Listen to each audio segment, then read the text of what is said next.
Leaders Eat Last by Simon Sinek is a thought-provoking book on how great leaders create a circle of safety in the workspace, inspiring trust, cooperation, and peak performance. He explains how a leader putting the needs of the team first can create a culture of success. So, taking the path of a selfless leader and one that admires and helps others and focuses on the group's performance is one that can lead to success, and that is a belief of Simon Sinek, and that is one that I also agree with and follow. Thank you, Blinklist. You've helped me tremendously over my many book insights, and I have 8 key ideas I want to discuss briefly. First thing, our need for hierarchy and leadership is rooted in our biology. A feeling of safety is our main engine of progress and must be ensured by the group and its leader. When it comes to survival, living in a group offers many perks, and the most important of which being that we don't have to face threats alone. So facing a threat or a challenge as a group is much more securing and much more empowering when you face it as a group as opposed to facing it by yourself. I believe that you are stronger when you join forces with others and you decide to work on ideas and projects as a team, as opposed to burdening that weight on your own shoulders and refusing help and deciding that you're going to take the lonely path and do it all alone.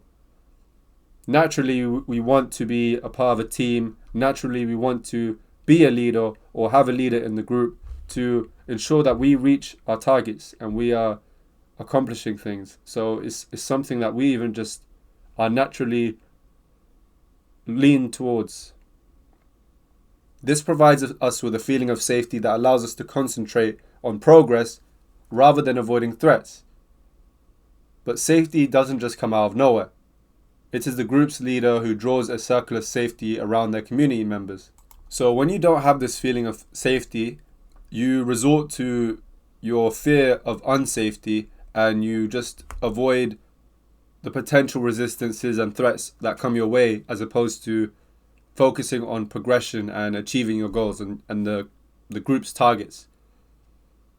It is incumbent that the leader and the group promote safety, promote a group effort, and promote positive attitudes that allow you to tackle targets that you are trying to accomplish. And these things is really, it revolves around the companies, or not the company, but the culture of everyone involved. Today, the leader decides a company's cultures and values, and thus their employees' mentalities. So, of course, the idea that the leader is the person that establishes the mentality is one to understand, but also it is important to note that every person has their own mindset. The leader obviously has an influence, but at the end of the day, you decide how you think and how you act. However, the leader does have an influence, and it's important to leave a positive impact on those that you lead. And that's a very important concept to grasp and to apply. Our responsibility comes from our proximity to and empathy for others, without which we can cause great harm. It's very important to remember your impact on others and how much your words and actions have an impact on people.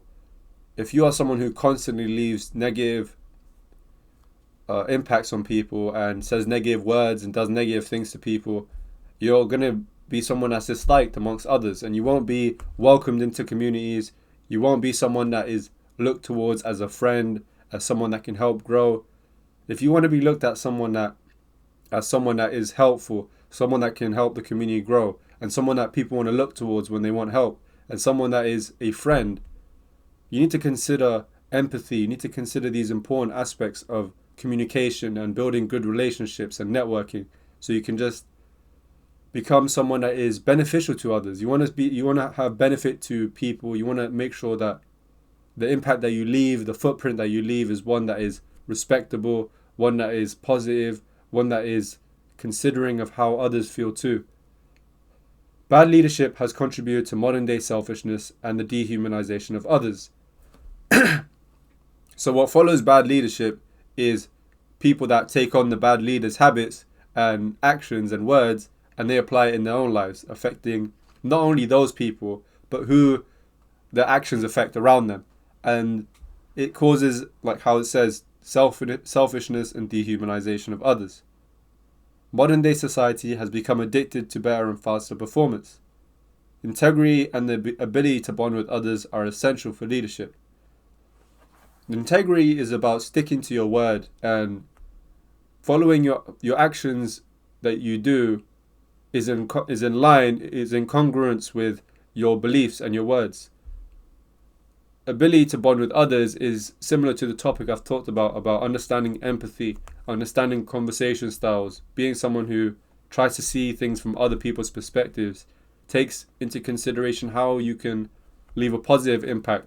Those things will definitely make you a better leader. Being a leader means putting others ahead of yourself to fulfill a vision. Being a leader is not about being a selfish person or a dictator, one that just considers his or her own end results and outcomes. You need to think as a group. You need to think, how can I benefit myself and the entire group? How can we all grow from this? How can we benefit? How can we learn? How can we share? How can we explore new opportunities? And that mindset is a sign that you are becoming a great leader and one that is beneficial to everyone.